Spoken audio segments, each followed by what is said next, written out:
Welcome to this episode of the B2B Engagement Podcast. Today, we're very fortunate to be joined by a senior executive, Daniel Sherill, who is the Director of Strategic Customer Engagements at Hewlett-Packard Enterprise. And we're going to be focusing on how to create human-to-human interactions in customer experience centers, customer innovation centers, and other physical formats for creating customer engagement. And the twist to this is that Daniel's going to tell us how to transform these to not only physical face-to-face engagements, but virtual face-to-face engagements as well. So Daniel, welcome, and thank you for joining us today. My pleasure, Gavin. Great to connect with you guys today. Perhaps to get started, you could tell us a little bit about the transformation that's happened from the engagements that people used to think of as briefing centers and engagement centers to what you are really innovating today across the whole enterprise towards creating a multi-threaded, multi-level engagement from company to company. Happy to share that. So, I'm sure a lot of people listening in today, you have a good understanding what is an executive briefing program, right? Or a customer experience program. And HPE, we're a very mature company, and we've had this type of corporate program for many, many, many, many years, right? When we were one company as Hewlett-Packard, and even after the split and creating two different programs for the two different companies. So we have a very storied and mature program with great investment from our leadership. They see the value of having engagement centers. And so we're very fortunate and blessed to have that. As I kind of stepped into this new director role, and as we opened our new headquarters in Houston, Texas, so I'm shifting the company from California to Texas, big decision, big opportunity. And I saw that as an opportunity for us to also shift the way that we thought of executive briefing centers. And so I pitched to my leadership to make a transformation, to move away from calling ourselves EBCs and to transition to customer innovation centers. And for me, it was much more than just a name change or a new brand. It was really a shift in our thinking of how we designed and executed engagements, and really going away from this more, for me, exclusive feel of an executive briefing center. Even just in the name executive applies that we're really catering to a certain tier of personas. And the term briefing is typically kind of associated with, hey, you're going to come in and we're going to brief you on all of our roadmaps and our updates and our speeds and feeds, right? And we're really trying to shift all of that thinking into a much more innovative, two-way conversation, collaborative, immersive. And so for me, in order to do that, we needed a big kind of crystallizing moment and to change all of our centers. And I was fortunate to have a leader who was in line with me, in step with me on that thinking. And so we pulled that trigger. And so early last year in FY22, we made the decision to transform all of our centers to customer innovation centers. And again, making sure we have the right personas within our teams to deliver on that and to uplift the conversation. There was a lot of challenges also with change management, right? With sales teams. Even today, a year and a half later, so it was like, oh yeah, I'm gonna have an EBC. I'm gonna have an EBC, and just trying to help change that language of EBC to customer innovation centers, and this focus on up-leveling the engagement. And it's been a fun journey though. We've seen a really positive reaction from our sales force. We've gotten tremendous feedback from our customers. They see the difference. They feel the difference. We see it in our feedback surveys. We see it in the type of conversations that are being had, the outcomes of those conversations, right? And our face-to-face interactions have been super positive. But it was a big shift for us. And it's still a journey that we're on. And I think we'll always be on this journey and pursuing that next level of innovative thinking on how we engage. So I think this is a great topic that we're on today about how we humanize that. How do we make that a really personal interaction when a customer comes on site to our campuses? Yeah, I think there's a lot to sort of unpack there. But one of the things that sort of struck me as you were talking about this is the centricity of the customer in the whole process. EBC started out, as you said, by let us brief you on what's going on in our company, right? And it seems to me that this would never have succeeded and you wouldn't have received the support had the culture been on a journey to shift to customer centricity for the whole corporation as well, right? This can't just be a little island out there with you waving the flag saying, hey, we're going to talk about the customer. It's about how you engage at all different levels. And is this sort of part of that cultural shift for you? And is this one of the elements that you are observing as part of the culture change at HPE and in the industry in general? Absolutely right. And it's focused on business outcomes, right? It's focused on customers' needs. And I know many EBC programs, you see the most success when you can tailor and personalize the agenda, the topics, the white glove touches. We know that those are proven methodologies to have a successful program, right? And I think this is just the next evolution of that, of really making sure that it's completely customer focused. And I think, our program is seen by our sales leadership as us having kind of our finger on the pulse of the customer and providing that customer insight, because we're literally meeting with customers every single day of the week in multiple geographies and in multiple industries. And we are able to be that sounding board that our executives, our sales leaders, our senior leadership can utilize this to understand what are the trends, what are people caring about, what are the hot topics, what are customers' concerns, what are their roadblocks. Again, I think we're able to have a much bigger impact on the business and the ROI on investments that go into our program. We're able to track and give metrics on all of this, right? Both qualitative and quantitative, which I think is a big part of this. I think it's partly the success that you're seeing and that you're going to drive is in the context of the customer's behavior changing over time as well. Yeah. I think that one of the things we've observed is there's far more people involved in making decisions, particularly large enterprise infrastructure applications decisions, than there used to be. I think it used to be not necessarily one person, but a small group of people at the office of the CIO or some, data center operations or something, where you could get a small group of people, particularly executives, get them together, have a conversation, and then a decision would be made for the company, right? And that trend is now moving to a much more decentralized and much more consensus-driven and larger organizations involved in the decision, which also means that you have to then broaden your program to appeal to a variety of different constituents in the process. Everybody gets to see your value story, not just your technologies, but what value you're providing, right?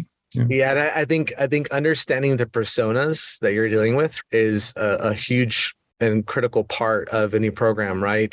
Doing as much homework as you can about who's coming, right? In our past, we always heavily, and we still do, heavily relied on the sales team to provide all of the understanding of objectives and the personas. And what we are trying to push forward, and the trend that we're trying to implement, is to actually give our teams direct access to the customer beforehand in the planning process, to be able to interview the personas, at least the key decision makers who are coming, in advance of the engagement, to make sure that we are all in step. Because sometimes I believe there's some things that are lost in translation between a sales team and our team of what the priorities, and sometimes there's some bias of what they're trying to sell and what quotas they have. And really at the heart, we really want to make sure we are meeting the needs of the customer, but not so much always the salespeople. We really are putting customer first, not the salesperson or the sales team first, if that makes sense. And sometimes that takes that interview or that confirmation directly, but it's this collaborative effort. And we're seeing a shift and being more open to that, because we're able to connect the dots that when you give our team access to your customer ahead of time, it's a much more valuable experience. Yeah.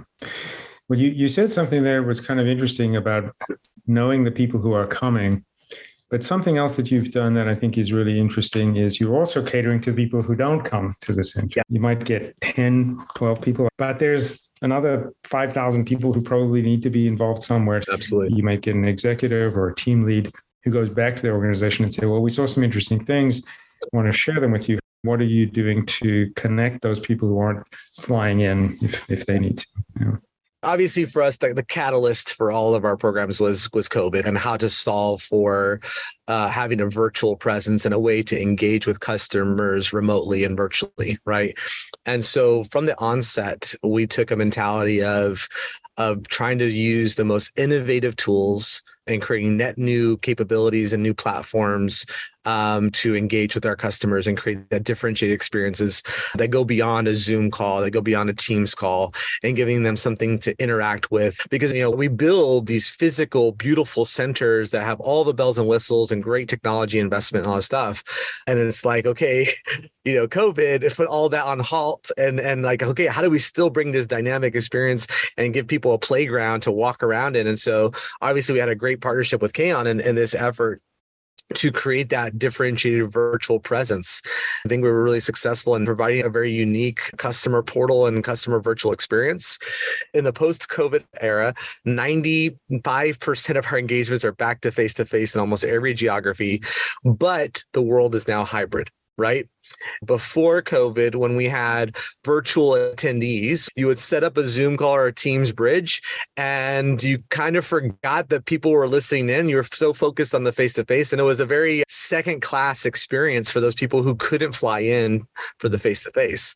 And so I think with the creation of our new virtual tools, we are now able to at least try to be on par for someone who cannot physically come to a center to still give them an interactive and immersive capability. So just the way that we designed our rooms, the cameras that we use for special presentations, we have immersive theaters. So we'll go into the theater and the people who are virtual almost feel like they're in the room with you, right? We also have discussion leaders who may not be able to travel, right? And how do they come in virtually into a room to give a presentation? How do we also make sure that our people who are delivering content virtually, it feels dynamic for the people who are in the room physically or virtually?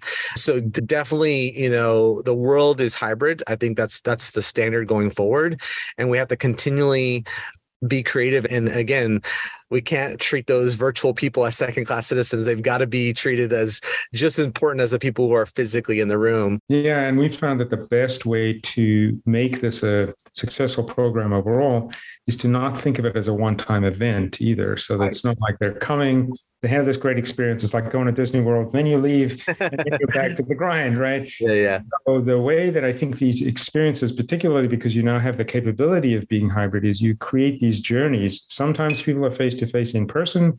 Sometimes they're by themselves in an unguided part of the experience. Sometimes they're together with an HPE team member or team members in a virtual experience, and they go back and forth because they are going to want, just like you as a consumer, want sometimes to go into a store, sometimes to look on the web, sometimes to browse, sometimes to search, sometimes to go back and forth. You do this all the time. It's subconscious. But this happens in business decision-making as well. Having these platforms that allow you to deliver answers to the customer in any environment and at any time, depending on when they have the questions and what's convenient for them, that's customer centricity, right? As opposed to saying, wow, we could answer that question, get on a plane, come over here and spend the day, right? Yeah. So I think this is a mindset it's not just a technology, but it's a mindset as well. It's about how to transform your organization to be customer outcomes focused, which means you've got to be able to deliver answers and have conversations in a variety of formats, in synchronous or asynchronous. 100%. I love what you said. It's about the journey, right? The customer journey. It's not just the one time, okay, they came in on this day, but really the journey, right? And creating excitement and anticipation and helping to set expectations leading up to the experience. And then that post-engagement experience, that ability to keep them connected, to continue to deliver valuable content and valuable experiences post-engagement when they leave your campus or if it's a virtual engagement, they hang up and they leave the call, giving them a compelling reason to go back into your platform and your portal to continue to engage with the content, right? And being very thoughtful in that, which is a hard thing to do. Right? It's no easy task. So it's trying to adapt and change some behaviors there as well. But you've got to be really dynamic with how that's delivered to your customer base. Yeah, and I think that there's a combination of change that you're talking about there. Yes, you're right. It's difficult to change. And I think that the mindset of the sales team is sometimes the hardest to change because they've been taught and their experience has been, this is how you do things. You control the sales process, you do this, you drive. And now putting them in a position where sometimes they have to let go. They have to give customers control and or other people in the organization. I would agree with that, Gavin. One thing we're seeing is the data helps, right? But it's not data for data's sake, but how do you tell a story with it? Back to sales of the value prop and why this shift in how we think about customer engagements is so critical, right? And getting salespeople to be your champions, I think, is a big part of our strategy, because it's much more powerful when another sales leader goes to another sales leader and says, hey, if you haven't gone to the center lately, you've got to go see what those people are doing. It's really fantastic. I was able to do this huge deal with this customer and change their perception and all this stuff. You want to look for those change agents, because I think it's just a much more powerful message coming from them.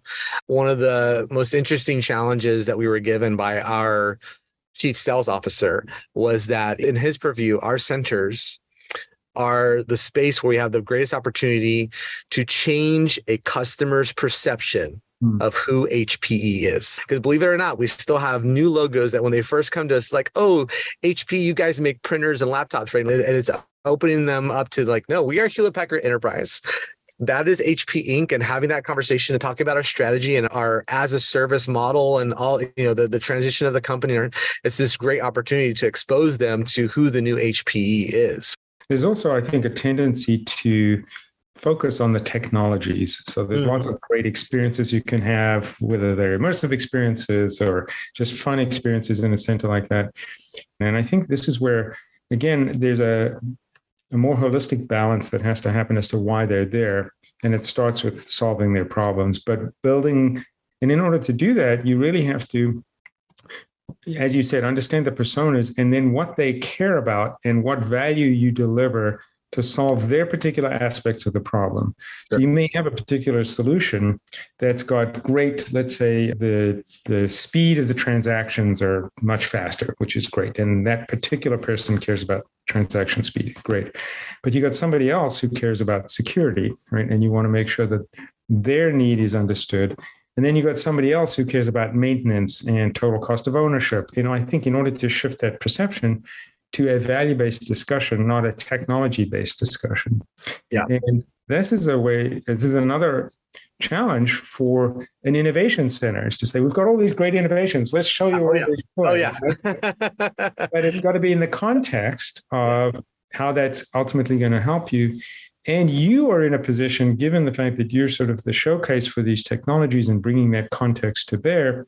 I think that's another part of our transformation, is that we're on a mission to really up-level our capabilities for storytelling, because storytelling is what, to me, makes a huge impact and difference, and making it personal and connected, right? So using innovation, I'm a huge techie. I love cool stuff. I love flashy, fun, interactive stuff, but it can't be tech for the sake of tech, but it's got to be able to tell a story. So an example, taking a healthcare customer, but showcasing something that we're doing really cool with smart manufacturing, right? Exposing them to some of the thinking in a different industry and how they're using different data analytics and edge devices to collect data and make better insights to better optimize factories. Well, what's the application for a hospital or a clinic, right? And you'll find that their ears perk up, because they don't want to just hear about what other healthcare providers are doing. Mm-hmm. They go to their own conferences and their own trade shows all the time. They hear all that, but it's an opportunity to expose them to what other industries that might have some cross connects there, right? And then just, again, it's all about the art of the possible. And you never know what might spark that idea of like, oh, I never would have thought of that, or I never would have thought of that application or that kind of outcome. And I think one of the things we have to find a way of doing in these opportunities is letting the customers sometimes come to those conclusions for themselves. And that's why I love your storytelling.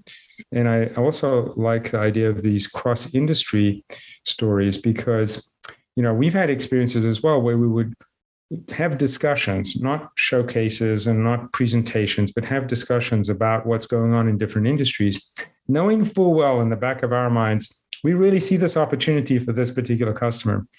But then you have to hold yourself back and you have to let them come to that conclusion for two reasons. One, it's much more powerful when the customer comes to those conclusions themselves. They see your manufacturing example and they think, hey, I have a lab. I have lots of throughput there. I'm not making that stuff, but I have some similar issues. The light bulb goes off, and then it's their idea. Yeah. And so I think there's a training process involved there, and how to tell the stories in a way that are metaphorical as opposed to sort of pedantic, where you know how Shakespeare was so great at metaphors, and you would say in Romeo and Juliet, "You are my son," right? He didn't say, "You're the center of my universe and you're everything, you're my son," right? Now, what happens is the person reading that and hearing that says, what does it mean to be through their lens, right? Yeah, exactly. Absolutely. And so when you're telling stories like this, telling these metaphorical cross-industry stories, and then sitting back and waiting, that's the power of the combination of either technologies and storytelling and that human interaction that makes all the difference in the world. I love what you said, Gavin. Let them come to their conclusion on their own. Let them connect the dots on their own, because a lot of times it's just so much more powerful.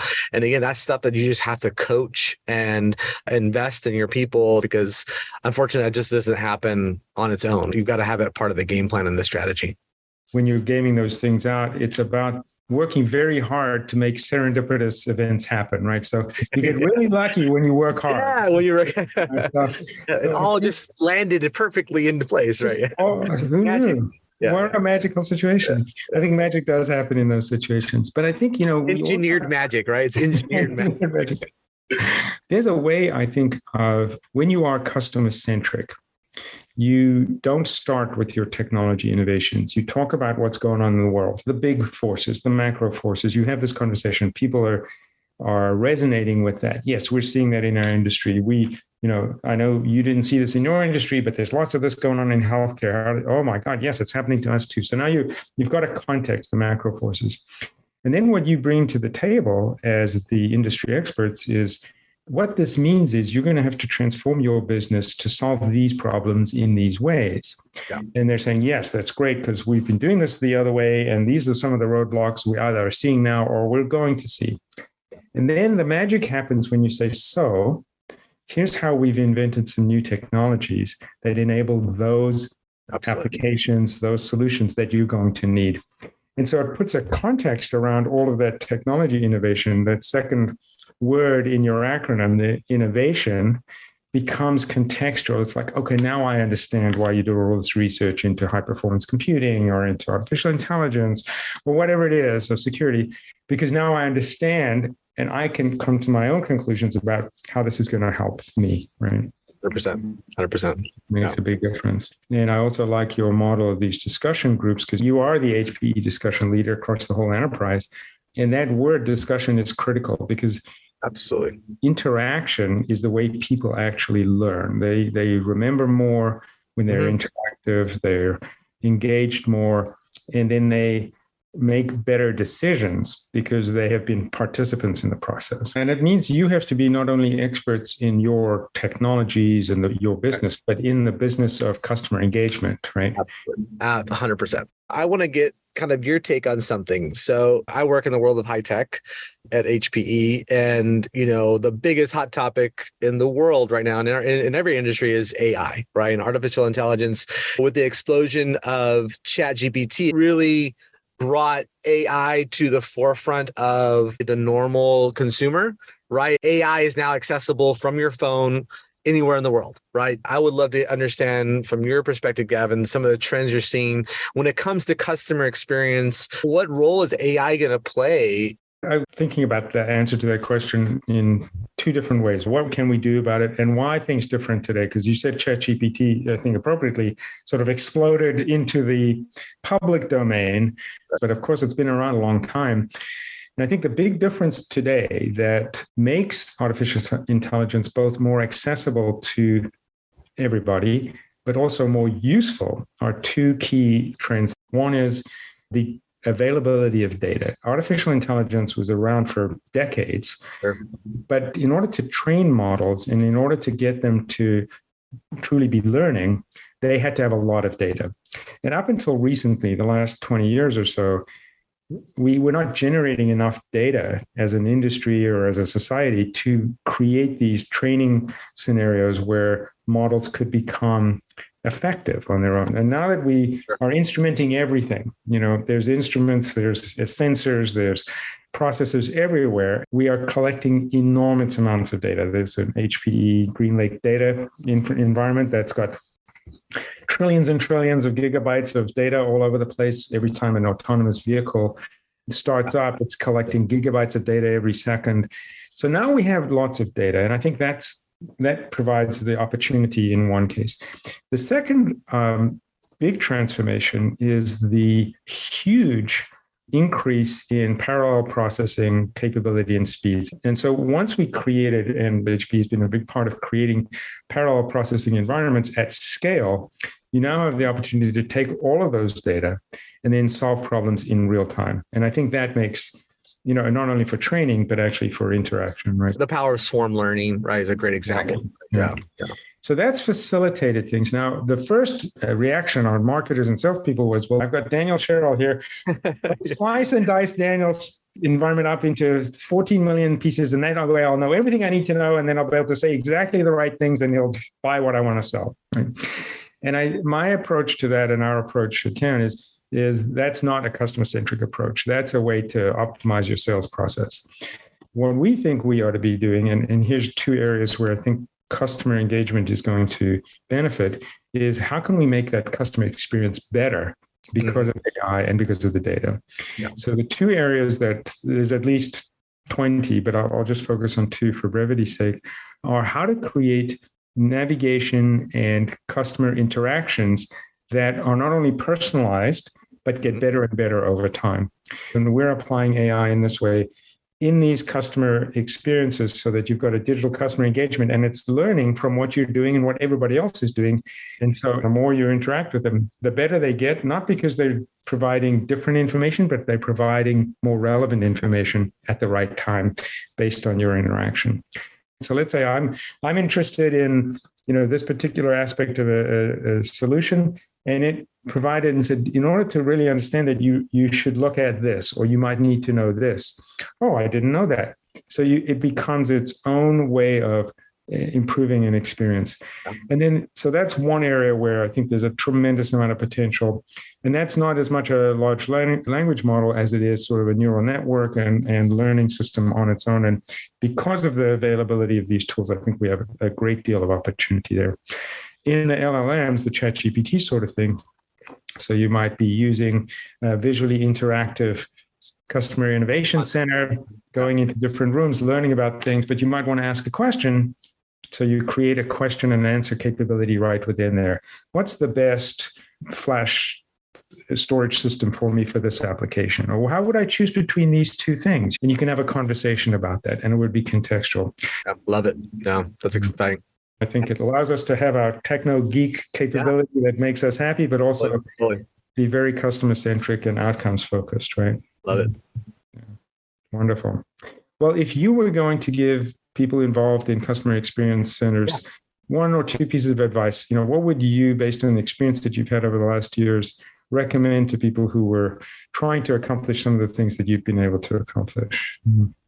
I would challenge you to, again, push the envelope. Don't be afraid to try something new, fail fast, right? It's okay. I would say choose, when you're going to try some new methodologies or some new facilitation tactics or some new storytelling capabilities, choose a couple of friendlies. We all have in our customer base some friendlies or partners that we can trust, and try those things out in a safe way. Push the envelope, push for more. Don't settle for just the tried and true. And you may have a very successful program, but you have no idea what you might be missing out on if you don't go and take some risk, right? Because I think it's about that whole risk reward. And as long as you're putting the customer first and thinking about how you can have the best impact on them, you're going to come out in a much better way. And again, I think the other thing is just leaning into the latest innovations, right? And really plugging in and trying out new technologies. We're super excited about the world of AI and the possibilities, especially in regards to things like customer sentiment analysis, using interactive heat maps in our centers to understand where people are spending their time, right? And that's all just internal stuff that's informing us to have, again, evolution of our program and where we should be focusing on, right? I think it's just a really fun and exciting time to be in the world of customer experience. For sure. Well, I think those are not only customer experience lessons, but life lessons to take a little bit of risk, embrace the technology. I think it's great. You've been wonderful, and really want to thank you for your time. I'm sure people listening to the podcast are going to appreciate all of your insights and experiences. Thanks, Gavin. Absolutely.